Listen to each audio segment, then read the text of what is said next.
Look, for me, I have followed wherever this basketball takes me is where I go. And that has brought me right here to Cleveland, where I'm living, and we also happen to be having NBA All-Star Weekend here. And for those watching us, let's introduce the members of the Cleveland Charge. We've got Trey Scott with us in the house. Trey Scott, thank you. We got Tacko Fall with us in the house. And Malik Newman. It is so great to have you guys around the table for me for the first time. Hey, when you think about where basketball has brought you, and now we're all sitting here at this table, like in Cleveland, and Trey, maybe I'll start with you here. What has basketball meant to you in terms of family? Oh, in terms of family, it meant basically, besides my immediate family, it meant everything. Like you said, this ball brought me all over the world, all over the place, from a small town in South Georgia, sitting at the table in Cleveland, Ohio during All-Star Weekend. I mean, this did a ton of things in my life that I did not expect as a kid, and I met a lot of great people along my journey so far, and I'm gonna keep going, and keep hoping to meet many more great players and other people as well. What about you, Tacko? I mean, for me, it took me 6,000 miles away from home, so it has like changed my life, turned my life totally around, and I've been able to make a lot of new friends, a lot of new connections, and I've had especially in my last few years where I got to play in the NBA, it's just taking me to a whole new place, and that's something that I'm really grateful for. It's interesting because how different your guys' stories are, talking about how, hey, it took me 6,000 miles away from my family. For you then, Malik, bring us together. What's your story with how you feel family and basketball? I mean, basically the same thing that these guys said. Took me places that I never thought I'd be able to go. It allowed me to travel the world. As Trey said, connect with wonderful people along this journey. So I think they did a great job of summing it up. Tacko, I want to go to you first on this because of your story of how it kind of took you away from your family in a sense, but can you give an example in your life of how basketball has united you with somebody that you would have never thought you would have been united with? Like these guys, for example, that you're playing with right now. You know what I mean? What's an example of how basketball has bonded you with somebody that you would have never thought possible? You could say Malik. Malik is just a crazy ass dude. He's the most annoying dude ever, but he's one of the coolest dudes ever. I'll say that. I like Malik. He's a good person to be around. Good vibe. Trey too. I've known Trey since college.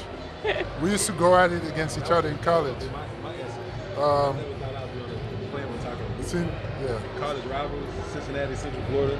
So now that we're on the same team with them, it's just it was weird at first. I'm like, I don't know how to, we never had no real conversations in college, and now it's just that's like one of my dogs. He's real cool, real tight, down to earth dude, and I got a lot of respect for him. What is that like? Like having your rival who you never think that you'd become friends or teammates with, then he's sitting next to you and you guys are living in the same city and you're playing on the same team. I mean, it's fun. It's fun for me because now I can think about the battles we had in college, and the scout report, the trash talking, and everything. How bad we wanted to beat them and they wanted to beat us, and for us to be able in the same environment, same team, same city, we could talk about those days and laugh about it and joke about it. I joke with him all the time about, we were the top dogs in the conference. I took all the hardware from them.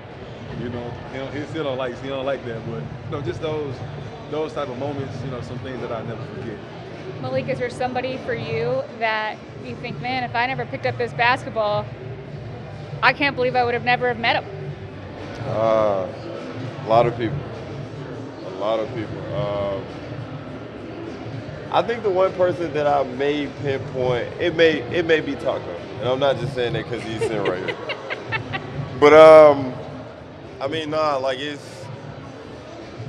it's connected me with almost everybody I know, if we're being honest. So me imagine not picking up a ball, who would I really know and who would I have met? Probably just my neighborhood friends. And isn't that crazy to think about? Like, I think about that all the time. There's no way I would be in Cleveland if I didn't pick up a basketball when I was whatever knows how old, right? Like, there's no way I would have lived in Philly, lived in California, lived in Portland, met all these people, or be sitting here with you guys if I didn't pick this up. And I don't know that people who haven't played the sport can grasp what that has done for our life. You know what I mean? It's just crazy how this little round thing can just change your life. And like you say, like the amount of people that you meet. So like, obviously all the friends that I've made all throughout my career, all my teammates in each and every level, from like high school to AAU to college to the pros, every single friends, and like people that you meet outside, and people who are, you know, like legends in the game of basketball as well. It's like people that for me, I started playing basketball very late. And when I felt like I had a lot of catching up to do, I would like study a lot. So I would go on YouTube and watch like people like Shaq and, you know, Hakeem Olajuwon. And then you get to a point where like you're sitting next to those people and like they know who you are. And to me, it's just like, it's just mind blowing. And then all the other friends that you make outside of basketball as well, it's definitely a blessing. Sometimes like I think about, or I try to think about, where would I be if I didn't pick it up? Like where would I be if I wasn't in a gym at that age? And it's hard for me to think about where I would be. You know, I'm like, man, would I be a teacher? You know, would I be a lawyer? You know, it's so hard for me. Have you guys thought about where you would be, Trey, if you didn't pick up a basketball? Where do you think you'd be? In the NFL. Yeah. I've been in the NFL. I was a real good football player coming from where I'm from. And I'm from a football area, football county community. I'd be for sure playing football. For sure in the NFL. For sure. For sure. Malik, do you think that he would for sure be in the NFL? For sure. Yeah?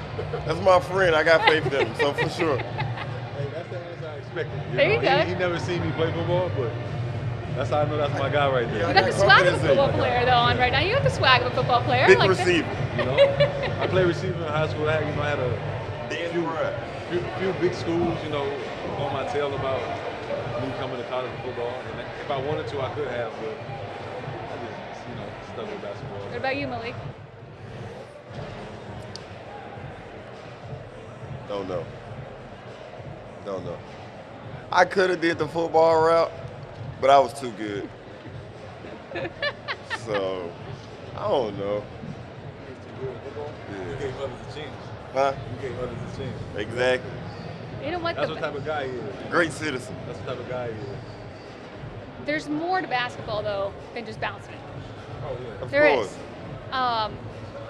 And there's also so much of, I mean, there's culture, there's fashion, there's so many other aspects to this basketball lifestyle that we all get to be a part of. Outside of actually hooping, like, what do you like about the basketball culture, Malik? Everything. Just like it's like his own little wave. And I don't really know how to explain it, but it's like a brotherhood. And it's like only a few have it. And the few that have it, as people say they have it, and the ones that don't, they don't. But the ones that do have it, like you can feel it, and it's just like it's a vibe, a wave. Do you have the same perspective, Tacko, or is it a little different? Yeah.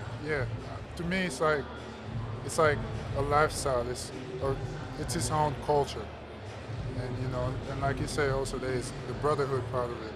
You know, and you play basketball, especially when you become part of the NBA family. It's like I feel like once you're in there, it's like you're in there for life, kind of a thing. You're always going to be affiliated with it, you know. So yeah, it's a lot more that comes with it than just, you know, going up and down with the basketball and shooting and all that. What about you, Trey? They said it, everything. It's like a fraternity, a lifelong fraternity. You gotta these are guys who you're going to be around when you can't be around your family. You know, we miss a lot of holidays nowadays to be with our family. I spent several holidays with, you know, my teammates. You know, whenever you have troubles and people you need to talk to, you know, these are guys who you're going to see more than, you know, you see anybody else. And, you know, I thank God that, you know, that I'm blessed and able to have the guys I know I can go to. Whenever I need something, or, you know, whenever I do something good, they congratulate me. Whenever they do something good, I congratulate them. You know, just being around a lot of hardworking men and seeing everybody, you know, work towards their goal and everyone be successful is like, you know, that's something that you want to be a part of forever, and something you will be a part of forever. I don't think people realize that you are with your basketball family more than you are your actual family. And especially with the travel, and especially in the G League, and with how you have to travel and get there, when you have to get there, and what you're doing. I mean, I don't think people realize, like, you are spending more time with your basketball family than your actual family, right? Like, they become those people that you go to talk about heavy stuff, funny stuff, like whatever it is that's on your mind. You know what I mean? Like, how much does that mean to you to have that family outside of that blood family? It means a lot because, I mean, like Trey said, you need those people around that you can talk to and that you can bond with, that you vibe with. So when you don't have your immediate family around, like when you have your teammates around that can pick you up and help uplift you and things like that, like it's a blessing to have, honestly. What about for you, Tacko, being so far away? How is it different for you? It's very different because, you know, like me being so far away from home, it's like I can't just wake up tomorrow and be like, I'm going back to Senegal. You know, I can just wake up tomorrow and say, I'm going to see my mom. Luckily, my brother has been here for the past like 7, 8 years. So I see him every now and then. Now my mom can come and, you know, visit in the summer. So it's a lot different for me. And, it means a lot to have, like, you know, people that you know that you're going to see and you have a good connection with, and, like, you know, you can go out and have fun with, and all that kind of stuff. And I'm a very, like, social person. When I get to know people, I'm a jokester. Like, I joke with these guys all the time. I don't know if they like it or they hate it. But What do we think? Do we think he's funny? I be joking a lot. I be joking a lot. But yeah, it means a lot to have, like, you know, people that you can connect with. I know for me, like, warming up, playing basketball, like, I had to have my music on. Like, there's certain songs that get me pumped up. For you guys, like, is it just a genre and you're good, or do you have to have your songs that are on to get you pumped up for that game, Trey? Now, I have the whole warm-up process. You know, I have not a certain song, but like a select few artists I listen to, only a few artists. But like right before I go out, I always gotta have it's just one song that I play before I go out. It's called Rejoice. It's by, I think his name, like Steve Angelo, something. I'm not sure he said his last name, but it's basically like, it's a song, but it's like T.D. Jakes, he's talking over it. And it's just, for one, the way it's like formatted is real cool, but it's just, I don't know, it just always keep me humble and remind me to, you know, thank God for this opportunity. And it's a lot of stuff that it says in the song that, before I play, reminds me to never be ungrateful, because there's a part where he said it's a lot of people who die to be in your position, you know, and we able to play ball, get up every day, run up and down the court, be athletic as we are. While, you know, we have people who's sick in the hospital bed, younger than us, older than us, our same age. So, you know, it's just stuff like that, you know, small things that keep me locked in and make me stay grateful for, you know, the opportunity to play basketball. Malik, do you have a song you have to listen to when you warm up, or are you good? Nah, I listen to some of everybody for real. Okay. Literally everybody. Okay. Other day before the game, I was listening to Adele. Yeah? Her album, Crazy. If you haven't heard it. Hey, so we're in Cleveland right now, where the All-Star Weekend is taking place. I need to hear from each of you what sports is like, what basketball is like in Cleveland? What basketball is like in Cleveland? Playing for Cleveland fans. What's Cleveland like? Go ahead, talk. Yeah, you started. Do your thing, big fella. Cleveland is like it's the second city I play with. Yeah, I played in Boston my first 2 years. Very sports. Sports is everything in Boston. Like people wake up, eat, breathe sports. It's all about the Celtics and the Patriots, and then it's crazy. And then I got to Cleveland.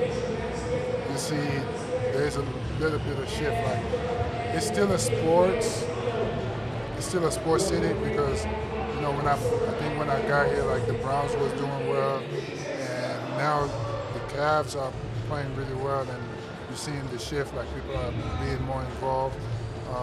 When I was in high school, when Ron was here and all that kind of stuff, and they won the championship, like now you see people become more involved with basketball and all that kind of stuff. There's definitely a little bit of difference, but you can see like. For me, I could see slowly like people are getting more involved with it. And, it's slowly becoming more of a sports city. Like I think the more people are going to win here, it's just going to grow from there. Awesome. Well, before we wrap up, I know you got family coming into town. City's vibing right now. Like, what does it feel like to be in the city and living in the city at the All-Star Weekend's end? Well, for me and my family to be here, coming from where I'm from, and just like my journey so far, for me to have God allowed my family to be up here with me, it's going to be dope, first and foremost. So I'm excited for them to get to see this. But I mean, I don't really know where to start. There's going to be so much stuff going on to where I'm gonna try to get them to enjoy. Try to get them to be a part of as much as I can, coming to our game Sunday, just everything around it. So I mean, I just know it's gonna be a dope opportunity, dope experience for me to be able to experience this weekend, my first NBA All-Star weekend ever, with the ones who was with me from the start of it. So I'm excited. Awesome. What about for you, Malik? Finish us off. Feels great to be in the city right now. Like you said, high energy, everybody vibing, everybody having a good time. It's a place to be this weekend. That's right. It's a place to be. Thank you guys so much. It's been fun being bonded by basketball over our Wilson dinner table. And have fun this weekend. All right, thank you.